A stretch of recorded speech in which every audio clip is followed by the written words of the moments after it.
जय हिंद दोस्तों, स्वागत है आपका मेरे ऑफिशियल यूट्यूब चैनल सूरज सोनी मैथ एकेडमी में। दोस्तों, आज हम पढ़ने वाले हैं एनसीईआरटी कक्षा 9 के लिए गणित का अध्याय 1, जिसका नाम है संख्या पद्धति, जिसे इंग्लिश में कहते हैं नंबर सिस्टम। दोस्तों, यह इस अध्याय से रिलेटेड चौथा भाग है, अर्थात चौथा वीडियो है। इससे पहले 3 अन्य वीडियोस बनाए जा चुके हैं। अगर आपने उसे नहीं देखा है तो कृपया आप उसे देख लीजिए। दोस्तों, इस वीडियो में अर्थात भाग 4 में हम पढ़ेंगे प्रश्नावली 1.3 के क्वेश्चंस के बारे में, जिसका पहला प्रश्न है निम्नलिखित भिन्नों को दशमलव रूप में लिखिए और बताइए कि प्रत्येक का दशमलव प्रसार किस प्रकार का है। तो दोस्तों, यहाँ क्या कहा जा रहा है, निम्नलिखित भिन्नों को दशमलव रूप में लिखिए। कुछ हमें भिन्न दिए गए हैं, पहले उन्हें दशमलव रूप में लिखना है, अर्थात डिवाइड करना है, यानी भाग देना है। और उसके बाद और बताइए कि प्रत्येक का दशमलव प्रसार किस प्रकार का है, अर्थात उसके बाद हमें बताना है कि उसका दशमलव प्रसार किस प्रकार का है। तो दोस्तों, दशमलव प्रसार 2 प्रकार के हो सकते हैं। पहला होता है शांत, जिसे इंग्लिश में कहते हैं टर्मिनेटिंग, और दूसरा होता है अशांत, या हम इसे कहते हैं अनवसानी आवर्ती,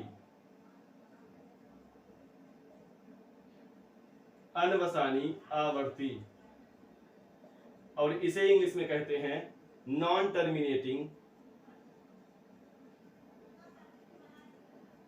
टर्मिनेटिंग रिकरिंग। ठीक है दोस्तों, तो हम इसके कॉन्सेप्ट को समझ लेते हैं कि कब शांत होगा अर्थात टर्मिनेटिंग होगा, और कब अशांत या अनवसानी आवर्ती अर्थात नॉन टर्मिनेटिंग रिकरिंग होगा। तो दोस्तों, यदि हम किसी भी भिन्न को हर से अंश में डिवाइड करते हैं, भाग देते हैं, तो 2 स्थितियां हो सकती है, या तो शेषफल 0 आ जाए या फिर शेषफल 0 ना आए। तो दोस्तों, यदि शेषफल 0 आ जाता है तो हम उसे कहेंगे शांत, अर्थात जब शेषफल 0 आ जाएगा तो हम उसे शांत कहेंगे, और यदि शेषफल 0 नहीं आता है तो उसे हम क्या कहेंगे, अशांत या अनवसानी आवर्ती कहते हैं। तो दोस्तों, हम बारी बारी से इन सभी क्वेश्चंस को सॉल्व करते हैं। दोस्तों, अब सभी क्वेश्चंस को हम बारी बारी से सॉल्व कर लेते हैं। तो पहले का हल करते हैं। दोस्तों, आप जानते हैं कि हमेशा हर से अंश में भाग दिया जाता है, अर्थात हमें 100 से 36 में भाग देना है। दोस्तों, भाग में क्या होता है, जिसमें हम भाग देते हैं उसे भाज्य कहते हैं, और जिससे हम भाग देते हैं उसे भाजक कहते हैं। जितनी बार हम ले जाएंगे उसे भागफल कहेंगे, और जो नीचे बचता है उसे हम शेषफल कहते हैं। तो हमेशा भाग भाजक से भाज्य में दिया जाता है, अर्थात हर से अंश में दिया जाता है। तो दोस्तों, यहाँ पर भाजक क्या है, भाज्य से बड़ा है, अर्थात भाग देने के लिए हमें यहाँ 0 का प्रयोग करना पड़ेगा, क्योंकि 0 लगाने से हम हर स्टेप में एक एक 0 बढ़ा सकते हैं। तो हमने यहाँ पर एक 0 बढ़ा दिया। अब 100 से आप 360 में भाग दे सकते हैं। कितनी बार जाएगा दोस्तों, 3 बार। 100 तिया 300। अब भाग में हम क्या करते हैं, घटाते हैं तो 0 रहेगा, 6 में से 0 जाएगा 6, और 3 3 0 हो जाएंगे, या हम इसे कट कर सकते हैं। तो दोस्तों, अब 100 से 60 में भाग नहीं जाएगा, किंतु हम एक बार जब दशमलव लगा दिए हैं तो हर स्टेप में हम एक 0 बढ़ा सकते हैं। तो यहाँ हम एक 0 बढ़ा देते हैं। अब 100 से 600 में भाग दे सकते हैं, तो कितना हो जाएगा, 100 छक्का 600। तो दोस्तों, यहाँ पर 0 बचेगा, ये भी 0, अर्थात ये भी 0 होगा, यानी कट जाएगा, या हम इसे कट भी कह सकते हैं। तो आप देख सकते हैं कि जब हमने 100 से 36 में भाग दिया तो शेषफल 0 आ गया है। इससे पहले बताया गया कि अगर शेषफल 0 आ जाएगा तो उसका दशमलव प्रसार किस प्रकार का होगा, शांत होगा। अतः इसका दशमलव प्रसार शांत होगा। ठीक है दोस्तों, अब देख लेते हैं दूसरा प्रश्न क्या है, 1/11, अर्थात हमें 11 से 1 में भाग देना है। तो इसका हल कर लेते हैं। 11 और भागे 1, तो 11 से 1 में भाग तो जाएगा नहीं, इसलिए पहले हम क्या लगाएंगे, 0 तो एक 0 हम हर स्टेप में बढ़ा सकते हैं। दोस्तों, अभी भी 11 से 10 में भाग नहीं जाएगा, तो अगर 2 0 एक साथ बढ़ाना हो तो हमें यहाँ पर एक 0 लगाना पड़ेगा। ठीक है दोस्तों, तो हम यहाँ एक 0 और बढ़ा सकते हैं। अब 11 से आप 100 में भाग देंगे, कितनी बार जाएगा, 9 बार। 11 9 99। तो 100 में से अगर आप 99 घटाएंगे तो कितना बचेगा दोस्तों? 1 बचेगा। ठीक है, अब जब हम दशमलव लगाए हैं तो हर स्टेप में हम एक जीरो बढ़ा सकते हैं, अर्थात हम एक जीरो बढ़ा सकते हैं, किंतु यहाँ 11 से 10 में भाग नहीं जाएगा, इसलिए 2 जीरो बढ़ाने के लिए हमें एक जीरो और लगाना पड़ेगा। तो यहाँ पर एक और जीरो लग गया। अब फिर से आप 11 से 100 में भाग देंगे, कितना आएगा? 9। 11 नवा 99। 100 में से अब 99 को घटाएंगे, कितना बचेगा? 1। दोस्तों यहाँ आप देख सकते हैं 09 पहली बार भी आया था, फिर से 09 आ रहा है, अर्थात 0909 आता रहेगा। तो इसे हम बार बार ना लिख करके इस पर हम बार लगा देते हैं। इसे क्या कहते हैं दोस्तों? बार। ये क्या प्रदर्शित कर रहा है कि 0909 बार बार आता चला जाएगा, अर्थात इसका शेषफल शून्य नहीं आ सकता। जब शेषफल शून्य नहीं आएगा तो उसका दशमलव प्रसार किस प्रकार का होगा? अनवसानी आवर्ती। अतः हम लिख सकते हैं, अतः इसका दशमलव प्रसार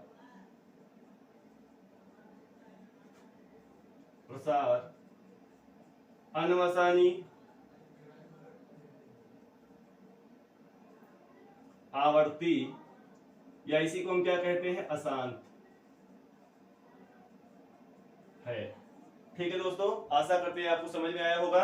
आप इसका स्क्रीनशॉट ले सकते हैं या इसे नोट कर सकते हैं। ठीक है दोस्तों, अब चलते हैं तीसरे प्रश्न की ओर। तीसरा क्या है? 4 सही 1/8। तो पहले हम इसे साधारण भिन्न के रूप में बदल लेते हैं। कितना हो जाएगा? 8 चौक 32 और 1 33, 33/8। तो इसका हल क्या हो जाएगा? अर्थात हमें 8 से 33 में भाग देना है, तो 8 से 33 में भाग दे देते हैं। 8 से 33 में भाग देंगे, कितनी बार जाएगा? 4 बार। 8 चौक 32, तो 3 में से 2 जाएगा, 1 बचेगा और 3 3 0 हो जाएगा। इसे हम कट कर सकते हैं। अब दोस्तों 8 से 1 में भाग नहीं जाएगा, तो हम क्या लगाएंगे? दशमलव।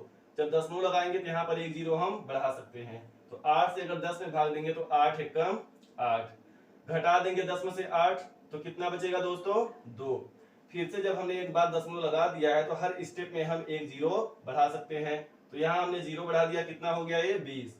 8 से 20 में भाग देंगे, कितनी बार जाएगा? 2 बार। 8 दूना 16, घटाएंगे 10 में से 6 जाएगा 4 और 1 1 कट जाएगा, अर्थात 20 में से 16 जाएगा, कितना बचेगा? 4।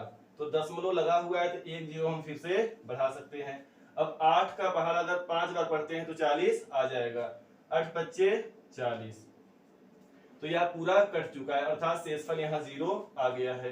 तो दोस्तों आप देख सकते हैं कि जब हमने 8 से 33 में भाग दिया तो उसका शेषफल 0 आ गया है, अर्थात इसका दशमलव प्रसार किस प्रकार का होगा? शांत होगा। अतः इसका दशमलव प्रसार शांत होगा, जिसे हम इंग्लिश में क्या कहते हैं? टर्मिनेटिंग।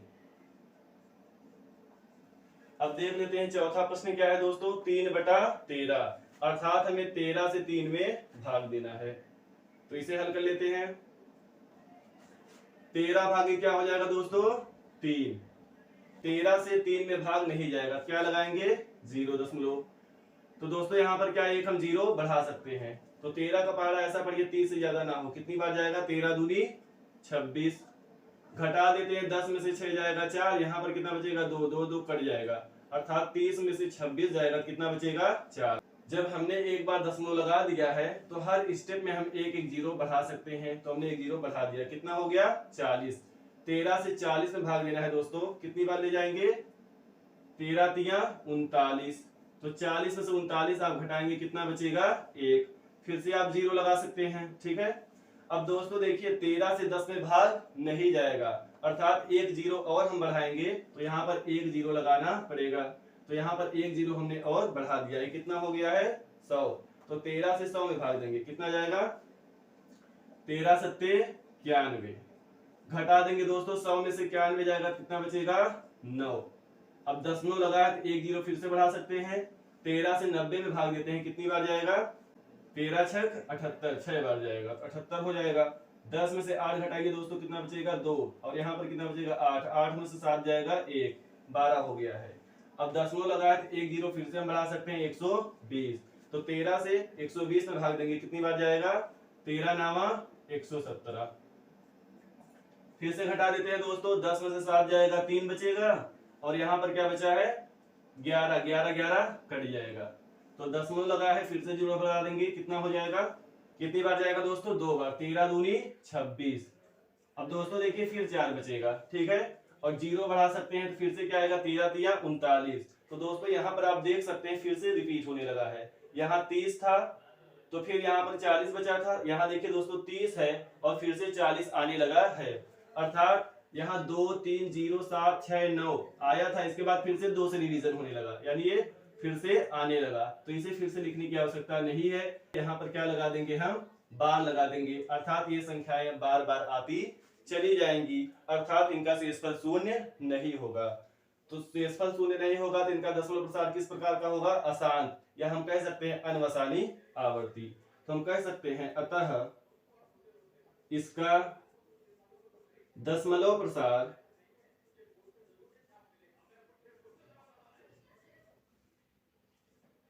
अशांत या अनवसानी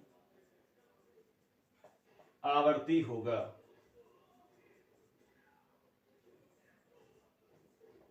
आवर्ती है कह देते हैं, ठीक है दोस्तों। तो आप इसे पोज करके नोट कर सकते हैं या फिर इसका स्क्रीनशॉट ले सकते हैं।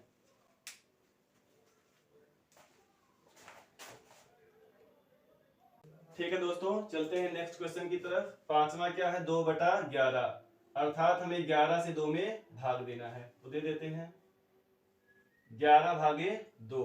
तो दोस्तों 11 से 2 में भाग नहीं जाएगा तो हम क्या करेंगे, 0 दशमलव लगाएंगे, ठीक है। 0 दशमलव लगाने से क्या होगा, 1 0 हम हर स्टेप में बढ़ा सकते हैं, कितनी बार जाएगा, 1 बार, तो 11 एकम 11, 20 में से आप 11 घटाएंगे तो कितना बचेगा, 9। अब दशमलव जब हम लगा दिए तो हर स्टेप में 1 0 बढ़ा सकते हैं, यानी हमने 1 0 बढ़ा दिया, तो ये कितना हो गया, 90। अब कितनी बार जाएगा, 8 बार, 11 8 88, घटाएंगे कितना बचेगा, 2, ठीक है दोस्तों। फिर 0 बढ़ा सकते हैं तो कितना हो गया, 20, फिर कितना आएगा, 11 एकम 11, और बचेगा कितना, 9, ठीक है दोस्तों। फिर 0 लगाएंगे तो कितना आएगा, 11 8 88। तो दोस्तों आप यहाँ देख सकते हैं कि ये बार बार रिपीट हो रहा है, 0.18 आया था, फिर से 18 आ रहा है, ऐसे 18 18 आता रहेगा। तो हम बार बार इसे नहीं लिखेंगे, बल्कि इसके ऊपर क्या लगा देंगे, बार, ये बार का सिंबल होता है दोस्तों, ये क्या प्रदर्शित करता है कि बार बार आएगा, ठीक है। तो जब ये बार बार आएगा अर्थात शेषफल शून्य नहीं होगा, तो जब शेषफल शून्य नहीं होगा तो इसका दशमलव प्रसार किस प्रकार का होगा दोस्तों, अशांत, या उसे हम कह सकते हैं अनवसानी आवर्ती। तो लिख लेते हैं अतः इसका दशमलव प्रसार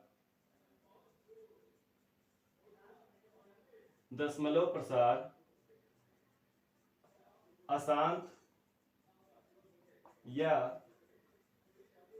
अनवसानी आवर्ती होगा, या फिर कह सकते हैं है। अब चलते हैं 6th क्वेश्चन की तरफ, इसका हल कर लेते हैं। यहां दोस्तों हमें 400 से 329 में भाग देना है, तो 400 भागे कितना हो जाएगा, 329।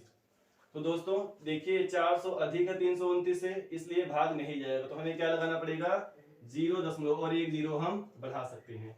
दोस्तों ये देखिए थोड़ा बड़ा है, तो इस प्रकार के भाग को हम कैसे करते हैं उसे आप समझ लीजिए। तो दोस्तों यहाँ पर आप देखिए सभी अंकों को छोड़कर केवल एक अंक लिया करिए, तो हम 2 अंकों को छोड़ दिए हैं, कितना लिए हैं, 4, इधर से भी 2 अंक छोड़ दीजिए, यानी 4 से हमें किस में भाग देना है, 32 में, तो कितनी बार जाएगा, 8 बार, अर्थात 4 8 32। तो इस प्रकार आप बड़े बड़े भाग को भी सॉल्व कर सकते हैं। तो 8 बार ले जा रहे हैं, अर्थात 8 का इसमें गुणा करेंगे, तो 8 0 हो जाएगा, फिर 8 का 0 गुणा करेंगे 0 ही होगा, और 8 चौक 32 हो जाएगा। तो अब घटा सकते हैं, 0 में से 0 जाएगा तो 0 बचेगा, 9 में से 0 जाएगा 9, और 32 कट जाएंगे, अर्थात शून्य हो जाएंगे। तो दोस्तों हम दशमलव लगाए हैं, तो इस स्टेप में भी हम 1 0 बढ़ा सकते हैं। 400 से 900 में भाग देना है, ठीक है, तो कितनी बार जाएगा, 2 बार, 4 दूना 800, तो ये 0 बचेगा, ये भी 0, और 9 में से 8 जाएगा, कितना बचेगा दोस्तों, 1 बचेगा।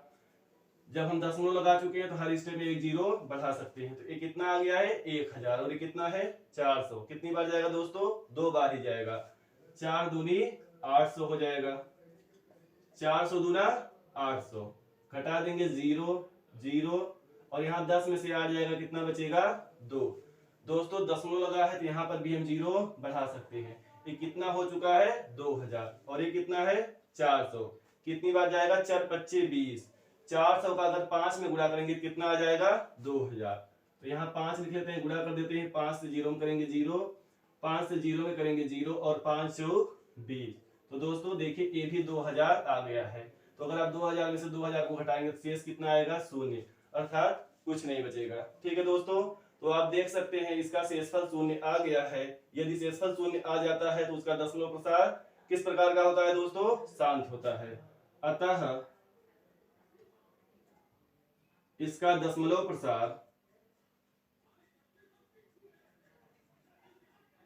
प्रसार शांत होगा। ठीक है दोस्तों, आप इसका स्क्रीनशॉट ले सकते हैं या इसे नोट कर सकते हैं। ओके दोस्तों, चलते हैं प्रश्न 2 पर। क्या दिया है, आप जानते हैं कि 1/7 बराबर इतना होता है। दोस्तों अगर हम 7 से 1 में भाग देंगे तो उसकी वैल्यू इतनी आएगी। वास्तव में लंबा भाग दिए बिना क्या आप बता सकते हैं कि 2/7, 3/7, 4/7, 5/7, 6/7 के दशमलव प्रसार क्या हैं? यदि हाँ तो कैसे? तो दोस्तों इसका हल कर लेते हैं।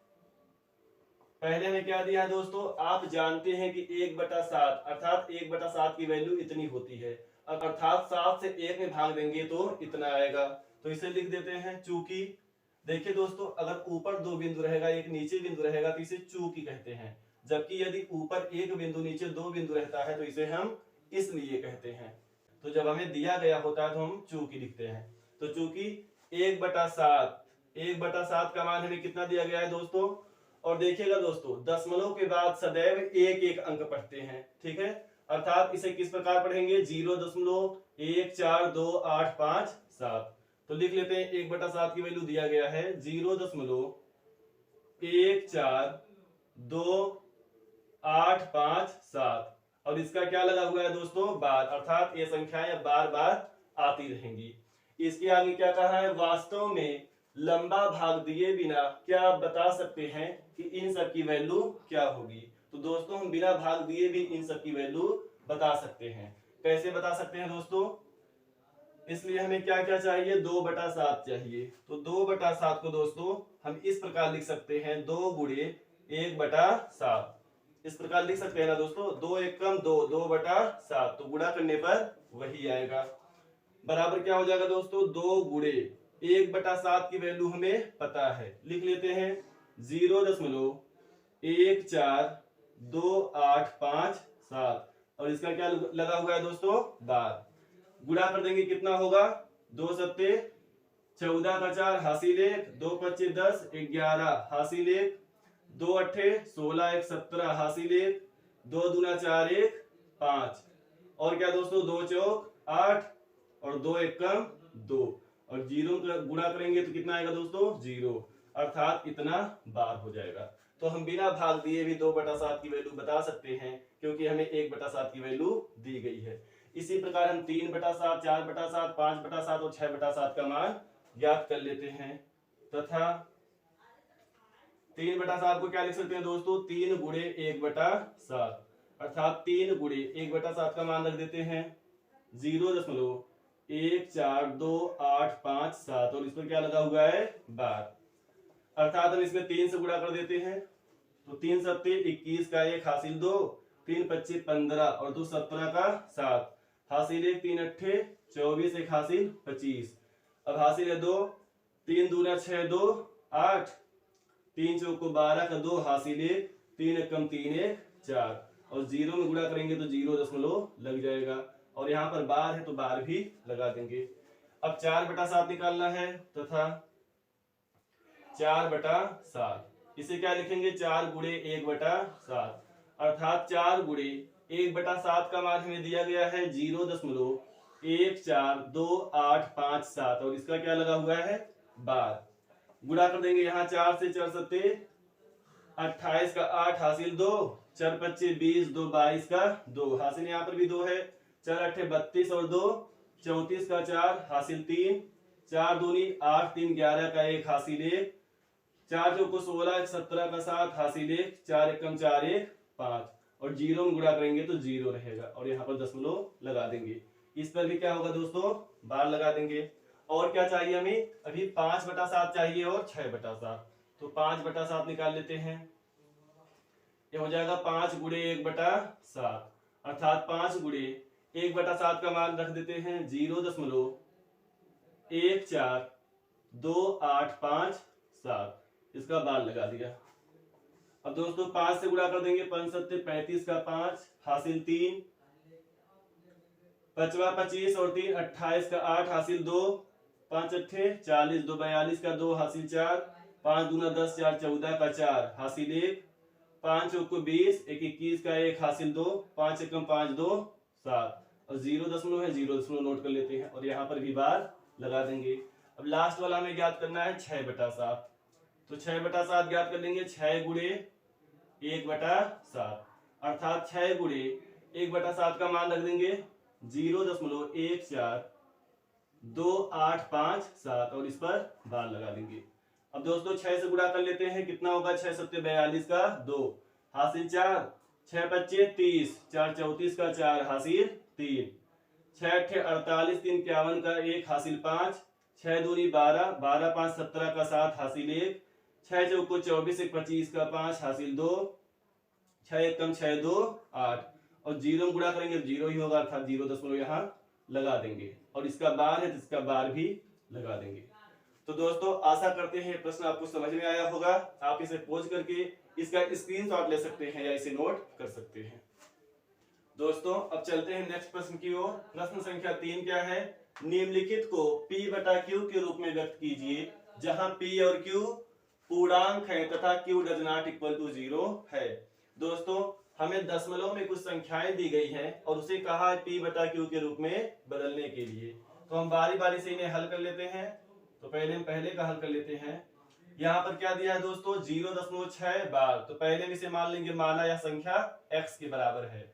तो माना x बराबर क्या है दोस्तों, 0.6 बार। दोस्तों 6 पर बार लगा हुआ है अर्थात 6 बार बार आता रहेगा। तो हम इसे कह सकते हैं x बराबर 0.666। आप चाहे जितनी बार इसे लिख सकते हैं। तो डॉट डॉट डॉट।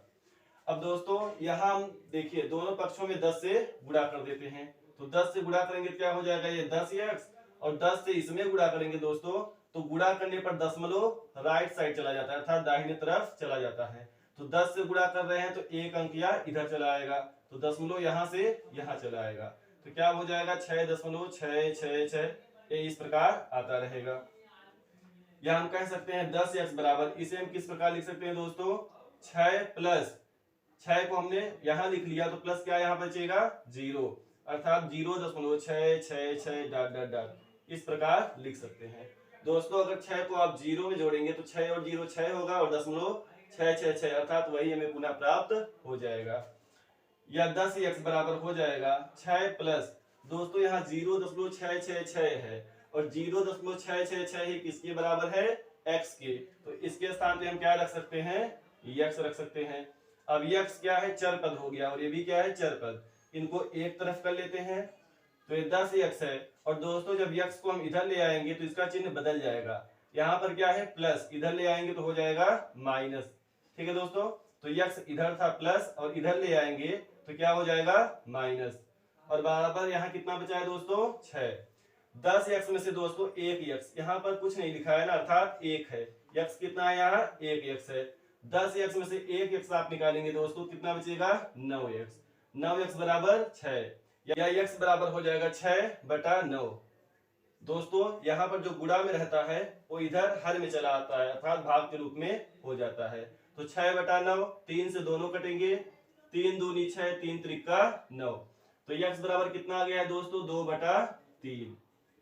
ठीक है दोस्तों, अर्थात x हमने किसको माना था 0.6 बार को, अर्थात 0.6 बार की वैल्यू कितनी आ गई है 2/3। अब चलते हैं दूसरे प्रश्न की ओर, इसका सॉल्यूशन कर लेते हैं। तो इसे भी दोस्तों x मान लेंगे, माना x बराबर 0.47 बार है। ठीक है दोस्तों, इसे हम कैसे लिख सकते हैं, x बराबर 0.47 7 पर क्या लगा हुआ है दोस्तों, बार, यानी 7 बार बार आएगा। ठीक है, अब यहाँ देखिए दोस्तों, हम दोनों पक्षों में 100 से अगर गुणा कर देते हैं, क्योंकि यहाँ दशमलव के बाद 2 अंक है इसलिए हम 100 से गुणा कर रहे हैं, जबकि यहाँ दशमलव के बाद 1 अंक था इसलिए हमने यहाँ पर 10 से गुणा किया था। तो दोनों पक्षों में हम 100 से गुणा कर लेते हैं। आप लिख सकते हैं दोनों पक्षों में 100 से गुणा करने पर, तो दोस्तों क्या हो जाएगा, 100 का अगर x में गुणा करेंगे तो हो जाएगा 100x, और यहां अगर 100 का आप गुणा करेंगे तो दशमलव 2 अंक इधर खिसक जाएगा। 10 से गुणा करेंगे तो 1 अंक राइट साइड जाएगा, और 100 से गुणा करेंगे तो 2 अंक राइट साइड चला आएगा, अर्थात 0.47 के बाद अर्थात 47 दशमलव के रूप में हो जाएगा। तो 47.7, और इस साथ साथ आप बार बार लिख सकते हैं। ठीक है दोस्तों, या 100x बराबर हम कर सकते हैं 47 को हम इस प्रकार लिख सकते हैं, इसे लिख सकते हैं 43 प्लस 4, 43 और 4 कितना हो जाएगा दोस्तों, 47, 4 दशमलव इधर क्या है 777, इसे आप नोट कर सकते हैं। अर्थात हम 47.777 को किस प्रकार लिख सकते हैं, 43 प्लस 4.777। अगर आप 43 और 4 को जोड़ेंगे कितना आएगा दोस्तों, 47, यानी 47.777 हमें पुनः प्राप्त हो जाएगा। दोस्तों हमने इस रूप में क्यों इसे तोड़ा है, क्योंकि यहाँ पर हमें क्या दिया गया है 0.47, तो यहाँ पर क्या आ जाएगा 47, अर्थात दशमलव को अभी इधर ले आएंगे तो 0.47 के रूप में यह हो जाएगा, इसलिए हमने इसे इस रूप में तोड़ा है। तो 100x बराबर क्या हो जाएगा दोस्तों, यहाँ 43 है, 43, यहाँ देखिए दोस्तों हमें क्या चाहिए 0.47 बार चाहिए। ठीक है दोस्तों, बट यहाँ पर क्या है 4.7 है, तो दशमलव को हमें कहाँ लाना है, लेफ्ट साइड। तो राइट साइड अगर ले जाना है, एक अंक के राइट साइड ले जाना है तो 10 से गुणा करते हैं, जबकि एक अंक अगर लेफ्ट साइड लाना है तो 10 से भाग करते हैं। अर्थात अगर हम इसे इधर ले आएंगे, अर्थात इस प्रकार करेंगे, ये इधर आएगा क्या हो जाएगा दशमलव, और दशमलव के पहले 0 लगाते हैं, तो 0 दशमलव क्या हो जाएगा 4777, ये डॉट डॉट आता रहेगा। तो हम एक अंक लेफ्ट साइड में लेकर आए हैं तो बटा कितना हो जाएगा 10, या 100x बराबर हो जाएगा 43 प्लस, दोस्तों यहाँ 0.477 ऐसे है तो 0.4777 एक किसकी वैल्यू है 0.4777 किसकी वैल्यू है x की वैल्यू, अर्थात हम इस पूरी के स्थान पे क्या रख सकते हैं x, तो कितना हो जाएगा x बटा 10। दोस्तों यहाँ पर क्या है 100x, यहाँ पर है x बटा 10, तो ये चर है इसको एक तरफ कर लेते हैं, तो दोस्तों कितना हो जाएगा 100x माइनस इधर आएगा तो x बटा 10, और इधर कितना बचेगा दोस्तों 43। इसे हल कर लेते हैं, हल कैसे करते हैं दोस्तों, भिन्न का सवाल कर लेते हैं। ठीक है, तो अपान में 1 कर सकते हैं, 1 और 10 का अगर आप एलसीएम यानी लासा लेंगे कितना आएगा 10, और 1 का अगर 10 में भाग देंगे तो 10 ही आएगा, 10 से अंश में गुणा कर देंगे, 14 में 1000x माइनस 10 का 10 में भाग देंगे तो 1 आएगा, 1 का x में गुणा करेंगे तो x हो जाएगा। इधर कितना है दोस्तों 43, तो यहाँ पर 1000 होगा, तो 1000x में से अगर हम 1x घटाएंगे कितना बचेगा दोस्तों 999x, और ये अपान में 10 है, इसका तिर्यक क्या हो जाएगा दोस्तों गुणा, तो 43 का अगर 10 में गुणा करेंगे कितना हो जाएगा 430, या x का मान निकालेंगे तो 430 बटा हो जाएगा 999। यहाँ पर एक क्या है दोस्तों गुणा के रूप में है, तो यह हर में चला आएगा, अर्थात भाग के रूप में हो जाएगा। तो दोस्तों x का मान आ गया है 430 बटा 999, x हमने किसको माना था 0.47 बार को, अतः हम कह सकते हैं इसलिए 0.47 बार बराबर क्या हो जाएगा दोस्तों 430 बटा 999। ठीक है दोस्तों, आप इसे नोट कर लीजिए, इसके बाद हम इसके तीसरे पार्ट को करते हैं।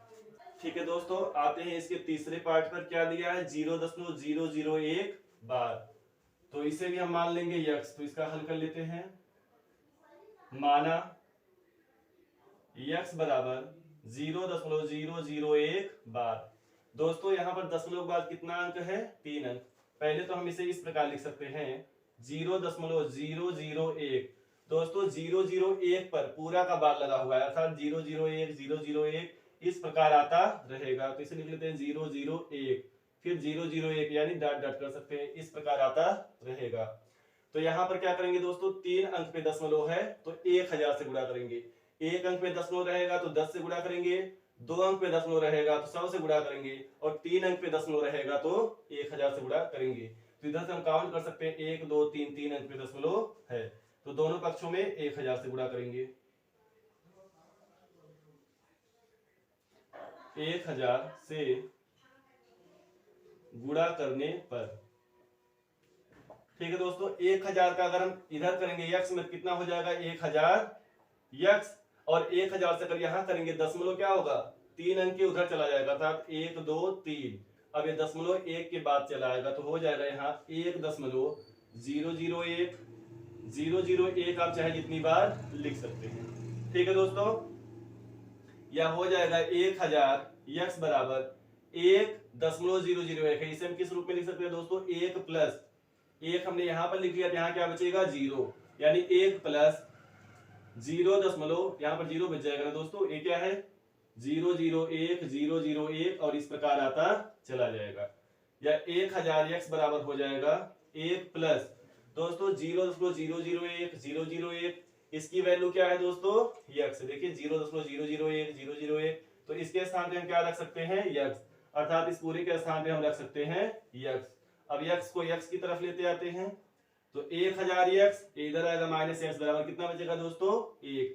1000 यक्स में से अगर आप यक्स को सब्ट्रैक्ट करेंगे अर्थात घटाएंगे तो बचेगा 999 यक्स, और ये हो जाएगा 1। तो अगर हम यक्स का मान निकालेंगे तो एक गुणा के रूप में, तो किस रूप में हो जाएगा भाग के रूप में, अर्थात यक्स बराबर हो जाएगा 1/999। तो इस प्रकार हमने यक्स का मान ज्ञात कर लिया है। यक्स को हमने क्या माना था दोस्तों 0.001 बार, तो हम इसलिए कह सकते हैं, इसलिए 0.001 बार की वैल्यू क्या है 1/999। तो इसे भी हमने P/Q के रूप में लिख दिया है। आशा करते हैं दोस्तों आपको ये तीनों प्रश्न समझ में आए होंगे। इसे आप नोट कर लीजिए या इसका स्क्रीनशॉट ले लीजिए। ठीक है दोस्तों, चलते हैं नेक्स्ट प्रश्न की ओर। प्रश्न संख्या 4 क्या है दोस्तों 0.999 डॉट डॉट, यानी ये 9 बार बार आता रहेगा, को P/Q के रूप में व्यक्त कीजिए। क्या आप अपने उत्तर से आश्चर्यचकित हैं? अपने अध्यापक और कक्षा के सहपाठियों के साथ अपने उत्तर की सार्थकता पर चर्चा कीजिए। दोस्तों जो इससे पहले हमने कॉन्सेप्ट पढ़ा है वही कॉन्सेप्ट इसमें भी यूज होगा, क्योंकि इस दशमलव संख्या को हमें P/Q के रूप में लिखना है। तो इसका हल हम अभी तक कैसे करें दोस्तों, वैसे ही इसका भी करेंगे। पहले हम इसे क्या मान लेंगे, माना यक्स ये है, तो माना यक्स बराबर 0.999 डॉट डॉट डॉट, ये आता रहेगा दोस्तों। कहने का तात्पर्य है दोस्तों, इसे हम इस प्रकार भी लिख सकते हैं 0.999 बार बार आ रहा है, अर्थात हम 9 बार लगा सकते हैं।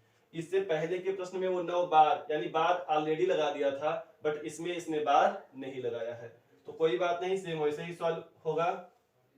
तो x बराबर हम इसी को लिख लेते हैं, क्योंकि वहां बार रहता था तो हम उसे इस रूप में लिखते थे। तो क्या कर सकते हैं 0.999, अर्थात ये बार बार आता रहेगा। तो दोस्तों यहाँ एक अंक के बाद दशमलव है, अर्थात दोनों पक्षों में हम कितने से गुणा करेंगे 10 से। तो दोनों पक्षों में 10 से गुणा करने पर, तो कर देते हैं दोस्तों, क्या हो जाएगा 10 का अगर हम यक्स में गुणा करेंगे तो हो जाएगा 10 यक्स, और 10 का अगर इसमें गुणा करेंगे तो 10 से गुणा कर रहे हैं तो दशमलव एक अंक राइट साइड चला जाएगा, अर्थात दाहिने तरफ चला जाएगा। तो दशमलव यहाँ 9 के बाद आ जाएगा, अर्थात हो जाएगा 9.999। इसे आप चाहे जितनी बार लिख सकते हैं। या 10 यक्स बराबर हो जाएगा दोस्तों 9 प्लस 9 को जब हमने लिख लिया अलग, तो यहाँ पर क्या बचेगा दोस्तों 0, तो 9 प्लस 0.999 इस प्रकार आता चला जाएगा। ठीक है दोस्तों, या 10 यक्स बराबर हम कह सकते हैं 9 प्लस 0.999, इसकी वैल्यू क्या है दोस्तों यक्स है, तो इसके स्थान पे हम यक्स रख सकते हैं, अर्थात यक्स पुट कर सकते हैं। अब यक्स को इधर ले आएंगे तो क्या हो जाएगा दोस्तों 10 यक्स माइनस यक्स, इधर आएगा प्लस है तो क्या हो जाएगा दोस्तों माइनस, और यहाँ पर कितना बचा है 9। तो 10 एक्स में से 1 एक्स निकालेंगे दोस्तों, कितना बचेगा 9 एक्स, और यहाँ पर कितना है 9। अगर आप एक्स का मान निकालेंगे तो यहाँ गुणा में तो ये भाग में हो जाएगा, अर्थात 9/9। ये दोनों कट जाएंगे, कितना आएगा 1। 1/1 को हम 1 लिख सकते हैं, क्योंकि 1 हम हर में लगा भी सकते हैं और हटा भी सकते हैं। तो यक्स का मान हमने ज्ञात कर लिया है। यक्स को हमने क्या माना था 0.999 यानी इसको माना था, अर्थात इसलिए क्या हो जाएगा 0.999 जो डाट डाट आ रहा है, या इसे हम कह सकते हैं 0.9 बाद का मान कितना आ गया दोस्तों 1। अब यहाँ पर क्या कहा था दोस्तों, क्या आप अपने उत्तर से आश्चर्यचकित हैं? तो दोस्तों यह लाइन इसलिए लिखा है क्योंकि इतने बड़े प्रश्न को देखिए दोस्तों, यहाँ 0.999 इस प्रकार आता चला जा रहा था और इसका आंसर कितना आया है ओनली 1, केवल 1 आया है। तो इसलिए इसने कहा है कि क्या आप आश्चर्यचकित हैं। तो दोस्तों आप इसे नोट कर लीजिए या इसका स्क्रीनशॉट ले लीजिए। ठीक है दोस्तों, आते हैं नेक्स्ट प्रश्न की ओर। तो प्रश्न संख्या 5 क्या कह रहा है दोस्तों, 1/17 के दशमलव प्रसार में अंकों की पुनरावृत्ति खंड में अंकों की अधिकतम संख्या क्या हो सकती है? अपने उत्तर की जांच के लिए विभाजन क्रिया कीजिए।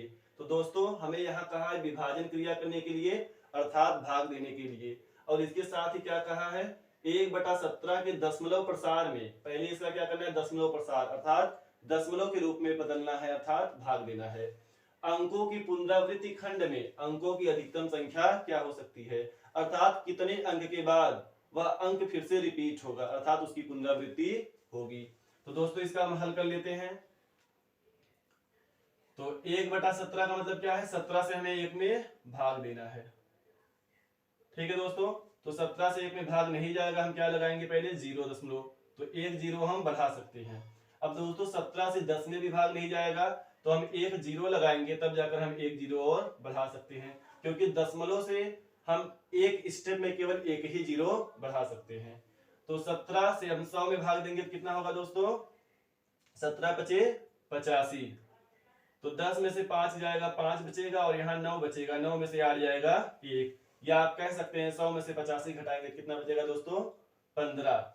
अब दशमलव लगा है तो इस स्टेप में भी हम 1 0 बढ़ा सकते हैं। अब 17 से भाग देना है 150 में, तो दोस्तों कितने बार जाएगा 8 बार, 17 8 136, तो 10 में से 6 घटाएंगे कितना बचेगा 4, यहाँ कितना बचेगा 4, 4 में से 3 जाएगा 1 और 1 1 कट जाएंगे अर्थात 0 हो जाएंगे। तो यहाँ 14 आ गया है, दशमलव लगा है तो 1 0 हम फिर से बढ़ा सकते हैं।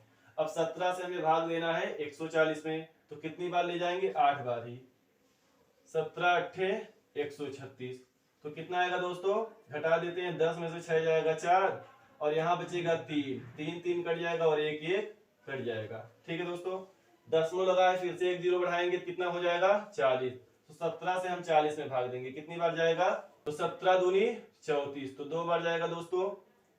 10 में से 4 जाएगा 6, यहाँ पर बचेगा 3, 3 3 कट जाएंगे अर्थात 40 में से 34 घटाएंगे कितना बचेगा 6, दशमलव लगा है फिर से 0 बढ़ा लेते हैं, तो 17 से भाग देना है दोस्तों 60 में, कितनी बार जाएगा 3 बार, 17 3 51, घटा देंगे दोस्तों, हासिल लेंगे 10, 10 में से 1 गया 9, यहाँ पर कितना बचेगा 5, 5 5 कट जाएगा, या आप कह सकते हैं 60 में से 51 घटाएंगे कितना बचेगा 9, तो दशमलव लगा है फिर से आप 0 बढ़ा सकते हैं। दोस्तों यह भाग तब तक करते जाएंगे जब तक कि स्टार्टिंग के अंक जो है वो रिपीट ना हो, अर्थात उनकी पुनरावृत्ति जब तक ना हो, या तो शेषफल 0 आ जाए या तो उनका फिर से रिपीटेशन होने लगे, अर्थात पुनरावृत्ति होने लगे।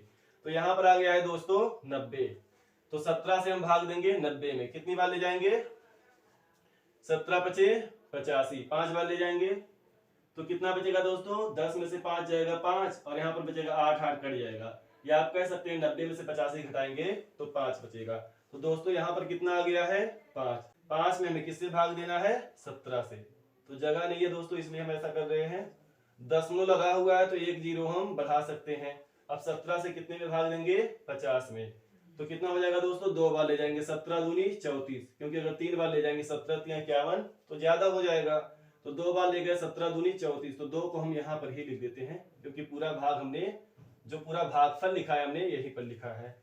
घटा देंगे दोस्तों, 10 में से 4 गया 6, यहाँ पर 4 में से 3 जाएगा 1, 16 आ गया, दशमलव लगाए फिर से 0 बढ़ाएंगे 160, अब 17 से भाग देना है 160 में, कितनी बार ले जाएंगे दोस्तों जाएंगे 9 बार, तो 17 9 कितना हो जाएगा दोस्तों 153, 153 होगा दोस्तों। घटा देते हैं, 10 में से 3 गया 7, यहाँ पर कितना बचेगा 5 5 5 5 कट जाएंगे और 1 1 भी कट जाएंगे, तो तो दोस्तों यहाँ पर 7 आ गया, दशमलव लगा है, फिर से हम 0 बढ़ा देंगे, कितना हो जाएगा 70। अब 17 से भाग देंगे 70 में, कितनी बार ले जाएंगे 17 चौका 68, यानी 4 बार ले जाएंगे। तो 70 में से अगर हम 68 घटाएंगे तो कितना बचेगा दोस्तों 2, और दशमलव लगा है, फिर से 0 बढ़ाएंगे, कितना हो जाएगा 20। 17 से हमें किसमें भाग देना है दोस्तों 20 में, तो एक बार ले जाएंगे 17 एकम 17, कितना बचेगा अभी 3, फिर से 0 बढ़ाएंगे तो 17 से भाग देंगे 30 में, तो 17 एकम 17 एक बार ही जाएगा, तो 17 एकम 17। 10 में से 7 गया दोस्तों, कितना बचा 3, और यहाँ 2 में से 1 गया, कितना बचा 1, तो दशमलव लगा है, फिर से 0 बढ़ाएंगे, कितना हो जाएगा दोस्तों 130। तो 17 से भाग देना है 130 में, तो कितनी बार जाएगा दोस्तों 17 अट्ठे 136, ज्यादा हो जाएगा, तो 17 सत्ते 119, घटा देते हैं, 10 में से 9 गया 1, यहाँ पर कितना बचेगा 2, 2 में से 1 गया 1 और 1 कट जाएगा, तो दोस्तों कितना आ चुका है 11। अर्थात अभी 17 से हमें 11 में भी भाग देना है। तो भाग थोड़ी लंबी है दोस्तों, बट कोई बात नहीं, सरल है, आप समझ सकते हैं इसे। तो 17 से 11 में भाग नहीं जाएगा, दशमलव लगा है, एक 0 हम बढ़ा सकते हैं, कितना आ गया है दोस्तों 110, 6 बार जाएगा, इसे हम भागफल को यहीं पर लिख रहे हैं, ध्यान लिख लेते हैं, 17 छक्का 102, तो 10 में से 2 जाएगा, कितना बचेगा दोस्तों 8, और यहाँ पर बचेगा 0 0 0 0, और ये भी क्या हो जाएगा 1 1 0, या फिर हम काट सकते हैं।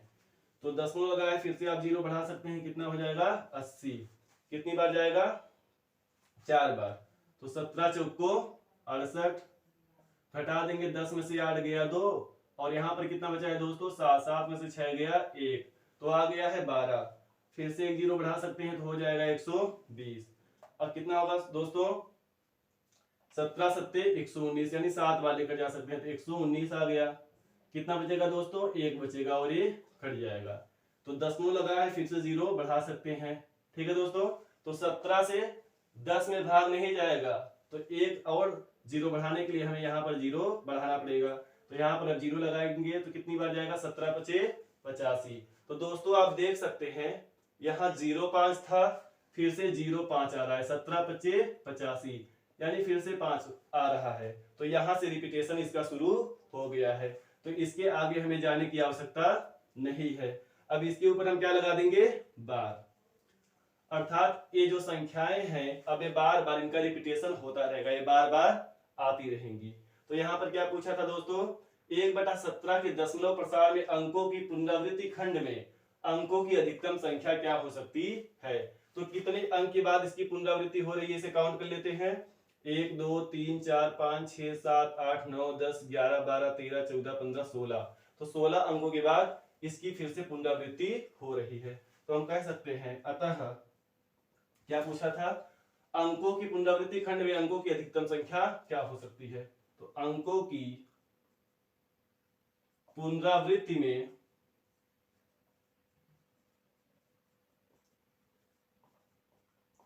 अंकों की अधिकतम संख्या कितनी हो सकती है दोस्तों, भी काउंट किया गया था 16 हो सकती है। ठीक है दोस्तों, आशा करते हैं ये थोड़ा बड़ा तो था बट आपको समझ में आया होगा, तो आप इसका स्क्रीनशॉट ले सकते हैं या इसे नोट कर सकते हैं। ठीक है दोस्तों, अब चलते हैं नेक्स्ट प्रश्न की ओर। प्रश्न संख्या 6 क्या है दोस्तों, P/Q comma Q does not equal to 0, अर्थात Q का मान 0 नहीं होना चाहिए। जब Q का मान 0 हो जाएगा दोस्तों तो इसका मान अनंत हो जाएगा, इसलिए जब भी P/Q लिखता है तो Q का मान 0 नहीं होना चाहिए, या शर्त भी दे देता है। तो P/Q Q does not equal to 0 के रूप की परिमेय संख्याओं के अनेक उदाहरण दीजिए। हमें अनेक परिमेय संख्याओं के उदाहरण देना है जहां P व Q पूर्णांक है। पूर्णांक का मतलब माइनस भी हो सकते हैं और प्लस भी हो सकते हैं या शून्य हो सकते हैं, लेकिन Q का मान शून्य नहीं होना चाहिए। जिनका एक के अतिरिक्त अन्य कोई उभयनिष्ठ गुणनखंड नहीं है, अर्थात ऐसा हमें परिमेय संख्या लिखना है जो एक दूसरे से एक के अतिरिक्त किसी अन्य संख्या से विभाजित ना हो, और जिसका शांत दशमलव निरूपण है। और ऐसी संख्या लेना है, अर्थात ऐसी परिमेय संख्या लेना है जिसका दशमलव प्रसार क्या हो दोस्तों, शांत हो। क्या आप यह अनुमान लगा सकते हैं कि Q को कौन सा गुण अवश्य संतुष्ट करना चाहिए, अर्थात Q किस रूप का होना चाहिए। तो दोस्तों इस कॉन्सेप्ट के बारे में हम कक्षा 10 में पढ़ेंगे, बट यहाँ पर कहा है तो यहाँ पर भी हम पढ़ लेते हैं। दोस्तों अभी तक हम चेक कर रहे थे, अर्थात पता लगा रहे थे कि वह उसका दशमलव प्रसार शांत होगा या अशांत, कैसे, भाग दे करके। तो भाग दे करके हम पता लगा रहे थे, यदि शेषफल शून्य आ जा रहा था तो हम उसका दशमलव प्रसार कहते थे शांत है, और यदि शेषफल शून्य नहीं आता था तो हम कहते थे उसका दशमलव प्रसार अशांत है। बट दोस्तों आप कक्षा 10 में पढ़ेंगे, हम बिना भाग दिए भी यह पता कर सकते हैं कि उसका दशमलव प्रसार शांत होगा या फिर अशांत। तो हम यहाँ पर भी ये पढ़ लेते हैं क्योंकि यहाँ पर क्वेश्चन आया है। दोस्तों हम Q का अर्थात जो हर होता है, हर का गुणनखंड करते हैं, और यदि उसका गुणनखंड 2 की पावर m इंटू 5 की पावर n के रूप का होता है, अर्थात 2 की पावर m का मतलब है 2 कितनी भी बार हो सकता है, 1 बार, 2 बार, 3 बार, 5 भी कितनी भी बार हो सकता है, 1 बार, 2 बार, 3 बार, 4 बार, कितनी भी बार हो सकता है, लेकिन 2 और 5 उसमें जरूर आना चाहिए। दोस्तों या तो 2 गुणे 5 के रूप का हो, या फिर केवल 2 रहे या केवल 5 रहे, फिर भी काम चल जाएगा। तो अगर हर का भाज्य गुणनखंड केवल 2 या 5 या फिर 2 गुणे 5 के रूप का है तो हम कहते हैं कि उसका दशमलव प्रसार शांत होगा। तो यह कॉन्सेप्ट है कब शांत होगा और कब अशांत होगा।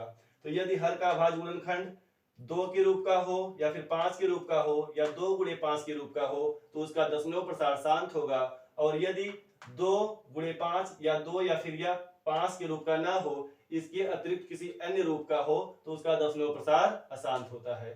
तो कहा गया है क्या आप यह अनुमान लगा सकते हैं कि Q को कौन सा गुण अवश्य संतुष्ट करना चाहिए। तो Q 2 गुणे 5 या फिर 2 या 5 के गुणनफल के रूप में होना चाहिए। ठीक है दोस्तों, तो इसका हल कर लेते हैं। पहले क्या कहा है, P बटा Q के रूप की परिमेय संख्याओं का अनेक उदाहरण दीजिए। हमें अनेक उदाहरण देना है, तो उदाहरण के लिए हम एग्जाम्पल क्या ले सकते हैं, ऊपर अगर हम कुछ भी ले सकते हैं, ऊपर जैसे हमने ले लिया 17 और नीचे क्या लेंगे 2 या 5 का गुणज लेंगे या फिर केवल 2 या 5 लेंगे। तो हमने जैसे 17 बटा 2 ले लिया, इन दोनों का HCF क्या है दोस्तों 1 है, अर्थात एक की अतिरिक्त किसी अन्य संख्या से नहीं कटेंगे। तो यदि हर में 2 है या 5 है या 2 गुणे 5 के रूप की संख्या है तो उसका दशमलव प्रसार शांत होगा। दूसरा एग्जाम्पल ले सकते हैं हम 13 बटा 5, तो केवल यहाँ 2 है, केवल यहाँ 5 है, अर्थात यह शांत होगा, इसका दशमलव प्रसार। और हम ले सकते हैं क्या दोस्तों 7 बटा 2 गुणे 5 यानी 2 बच्चे 10 ले लेते हैं, इसका अगर हम गुणनफल करेंगे तो कितना हो जाएगा 2 गुणे 5। तो इस प्रकार तमाम एग्जाम्पल हो सकते हैं। तो बिना भाग दिए भी हम यह पता कर सकते हैं कि उसका दशमलव प्रसार शांत है या अशांत। फिर क्या कहा है दोस्तों, क्या आप यह अनुमान लगा सकते हैं कि Q को कौन सा गुण अवश्य संतुष्ट करना चाहिए। तो Q को या तो केवल 2 के गुणनफल के रूप में होना चाहिए, 2 के गुणनफल के रूप का होना चाहिए, या केवल 5 के गुणनफल के रूप में होना चाहिए, या एक साथ और क्या है 2 गुणे 5 इन दोनों के गुणनफल के रूप में हो सकता है, या 2 गुणे 5 के गुणनफल के रूप में होना चाहिए। तो दोस्तों इसके बारे में हम विस्तृत चर्चा कक्षा 10 में करेंगे। ठीक है, कक्षा 10 का जो NCERT का किताब है उसमें पहले चैप्टर में इसके बारे में चर्चा की गई है। तो दोस्तों आशा करते हैं आपको यह प्रश्न समझ में आया होगा। ओके दोस्तों चलते हैं नेक्स्ट प्रश्न की ओर। प्रश्न संख्या 7 क्या है दोस्तों, ऐसी 3 संख्याएं लिखिए जिनके दशमलव प्रसार अनवसानी अनावर्ती हो। तो हमें 3 ऐसी संख्याएं लिखना है जिनका दशमलव प्रसार क्या हो दोस्तों, अनवसानी अनावर्ती अर्थात अशांत हो। तो इसका हल कर लेते हैं दोस्तों। एग्जाम्पल के लिए हम ले सकते हैं दोस्तों √2 और √3 और √5 ले सकते हैं, क्योंकि दोस्तों √2 का यदि हम मान निकालते हैं तो ये आता है 1.414, ऐसे डाट डाट आता रहेगा। और √3 ले सकते हैं, इसका मान दशमलव होता है 1.732 और इस प्रकार ये आता रहता है। और √5 का मान होता है 2.24 डाट डाट डाट, इस प्रकार यह आता रहता है। ठीक है दोस्तों, तो यह एग्जाम्पल हो गया 3 ऐसी संख्याएं जिनके दशमलव प्रसार अनवसानी अनावर्ती हो। ओके दोस्तों, अब देखते हैं प्रश्न संख्या 8। परिमेय संख्याओं 5/7 और 9/11 के बीच 3 अलग अलग अपरिमेय संख्याएं ज्ञात कीजिए। दोस्तों ये दोनों परिमेय संख्याएं हैं, इनके बीच हमें 3 अलग अलग अपरिमेय संख्याएं ज्ञात करना है। तो पहले दोस्तों हम इसे दशमलव के रूप में लिख लेंगे, अर्थात इनका भाग दे देंगे। तो हल कर लेते हैं। पहली संख्या क्या है 5/7, अर्थात 7 से 5 में भाग देना है, तो दे लेते हैं। 7 से 5 में भाग नहीं जाएगा तो क्या लगाएंगे दोस्तों 0.। तो यहाँ पर हो जाएगा 1, 0 बढ़ा सकते हैं हम, कितना हो जाएगा 50, तो 7×7=49। घटाएंगे दोस्तों कितना बचेगा 1, दशमलव लगाए फिर से 0 बढ़ा सकते हैं, कितनी बार जाएगा 1 बार, 7 एकम 7। 10 में से 7 घटाएंगे दोस्तों कितना बचेगा 3, दशमलव लगाए 1 0 फिर से बढ़ा सकते हैं, तो कितनी बार जाएगा 4 बार, 7 चौक 28। फिर बचेगा दोस्तों 2, दशमलव लगाए फिर से 0 हम बढ़ा सकते हैं, कितनी बार जाएगा 2 बार, 7 दूनी 14। तो घटा देंगे 20 में से 14, कितना बचेगा दोस्तों 6। अब दशमलव लगा है फिर से 0 बढ़ाएंगे, कितनी बार जाएगा 7 8 56, यानी 8 बार जाएगा। तो अगर आप 60 में से 56 घटाएंगे तो कितना बचेगा दोस्तों 4 बचेगा। ठीक है, फिर से 0 आप लगा सकते हैं, तो 40 हो गया, कितनी बार जाएगा 7 5 35। अब देखिए दोस्तों यहाँ पर क्या बच जाएगा, 40 में से अगर आप 35 घटाएंगे तो बच जाएगा 5। ठीक है दोस्तों, फिर दशमलव लगा है आप 0 बढ़ाएंगे तो कितना हो गया है 50, अर्थात इसका रिपीटेशन पुनरावृत्ति फिर से स्टार्ट हो गया है। तो पुनरावृत्ति स्टार्ट हो गया तो हमें फिर से लिखने की आवश्यकता नहीं है, बल्कि हम यहाँ पर क्या लगा देंगे बार, अर्थात अब ये संख्याएं बार बार आती रहेंगी। अब इसे कर लेते हैं हल। क्या है दोस्तों 9/11, ये 9/11, 11 से 9 में भाग देना है। यहां भी 0 दशमलव लगाएंगे, 0 बढ़ाएंगे, कितनी बार जाएगा दोस्तों 8 बार, 11 8 88। तो 90 में से 88 घटाएंगे, कितना बचेगा 2, या आप ऐसे कर सकते हैं हासिल लेंगे 10, 10 में से 8 गया 2, यहाँ पर बचा 8 8 8 कट जाएंगे। दशमलव लगा है तो 0 बढ़ा सकते हैं, कितनी बार जाएगा 11 एकम 11। तो 20 में से 11 जाएगा दोस्तों, कितना बचेगा 9। दशमलव लगाए फिर से 0 बढ़ाएंगे दोस्तों, यहाँ पर कितना हो जाएगा 90। तो 90 पहले था, फिर से 90 आने लगा, यानी फिर से कितनी बार जाएगा 11 8 88, अर्थात इसका रिपीटेशन स्टार्ट हो गया है। तो रिपीटेशन स्टार्ट हो गया है अर्थात पुनरावृत्ति स्टार्ट हो गई है, तो हम क्या लगा देंगे दोस्तों बार। तो 5/7 का मान दोस्तों इतना आ चुका है और 9/11 का मान इतना आ चुका है, इसे लिख सकते हैं। इसलिए 5/7 कितना है 0.714285 बार, अर्थात ये संख्याएं बार बार आती रहेंगी। तथा 9/11 कितना है दोस्तों 9/11 है 0.81 बार, अर्थात ये संख्याएं बार बार आती रहेंगी। तो हमसे प्रश्न में क्या कहा गया था, परिमेय संख्याओं 5/7 और 9/11 के बीच 3 अलग अलग अपरिमेय संख्याएं ज्ञात करना है। ठीक है दोस्तों, तो अपरिमेय संख्याएं के बीच की हमें ज्ञात करना है, अर्थात वो अनंत तक जाएं। तो ज्ञात कर लेते हैं, यहां पर लिख लेते हैं। इसलिए 5/7 एवं 9/11 के बीच 3 अपरिमेय संख्याएं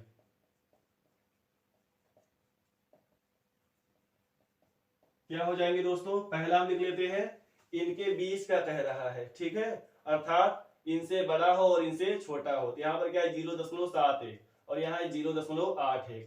तो पहला हम क्या लिख सकते हैं, जैसे 7 1 है तो हम 7 2 लिख सकते हैं, 7 3 लिख सकते हैं, 7 5 लिख सकते हैं, यहाँ 8 1 तो 8 0 लिख सकते हैं। तो इनके बीच अपरिमित रूप से अनेक अपरिमेय संख्याएं हो सकती हैं। तो कोई भी 3 अपरिमेय संख्या हम यहाँ लिख सकते हैं। तो यहाँ पर जैसे 7 1 है तो हम क्या लिख देते हैं 7 2 करके, तो 0.72 फिर 0, 7 2 0 0 7 2, अर्थात ये संख्याएं ऐसे आती रहेंगी। दूसरा क्या लिख सकते हैं, 7 5 लिख सकते हैं, अर्थात 0.750 7 5 00 7 5 000 ऐसे आती रहेंगी।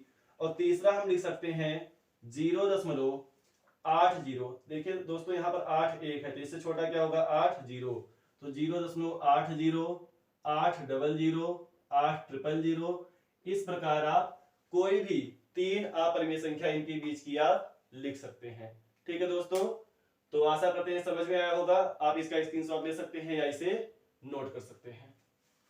ओके दोस्तों, अब चलते हैं इस प्रश्नावली के लास्ट क्वेश्चन पर, जो कि प्रश्न संख्या 9 है। क्या कहा है, बताइए कि निम्नलिखित संख्याओं में कौन कौन संख्याएं परिमेय और कौन कौन संख्याएं अपरिमेय हैं। तो दोस्तों हमें इन संख्याओं में से बताना है कौन परिमेय है और अपरिमेय हैं। तो पहली संख्या क्या है, √23। दोस्तों इसका पूर्ण वर्गमूल नहीं होगा, तो जिसका पूर्ण वर्गमूल नहीं होता है वह अपरिमेय संख्या होती है। अतः एक ऐसी संख्या है दोस्तों, अपरिमेय संख्या है, अपरिमेय संख्या है। अगर आप कारण जानना चाहते हैं तो क्योंकि इसका पूर्ण वर्गमूल नहीं होगा इसलिए यह अपरिमेय संख्या है। तो देखिए दोस्तों दूसरा क्या है, √225 अर्थात करड़ी में 225। तो इसका वर्गमूल जो होता है दोस्तों 15 होता है। 15 15 कितना होता है दोस्तों 225। तो √225 बराबर कितना आ जाएगा 15। अतः इसका जब पूर्ण वर्गमूल हो गया तो यह कैसी संख्या होगी, परिमेय। अतः परिमेय संख्या है, परिमेय संख्या है। अर्थात दोस्तों यह क्या है, परिमेय संख्या है। वर्गमूल कैसे निकालते हैं इसे देख लीजिए दोस्तों। जैसे 225 है तो यहाँ 225 ले लिया हमने, ठीक है। अब इसके लास्ट में 5 है तो 5 से डिवाइड होगा, तो 5 से काट देते हैं, 5 चौक 20, कितना बचेगा 2, तो हो जाएगा 25 5वां 25। फिर से 5 से कटेगा तो 5 9 45, 3 से कट जाएगा 3 3 9 और 3 1 3। तो वर्गमूल का मतलब क्या होता है, यहाँ जोड़ा मिलाते हैं, तो 5 का जोड़ा मिल गया और 3 का, तो 225 का वर्गमूल कितना आ जाएगा 5 3 15। तो इसका पूर्ण वर्गमूल हो गया इसलिए यह परिमेय संख्या है।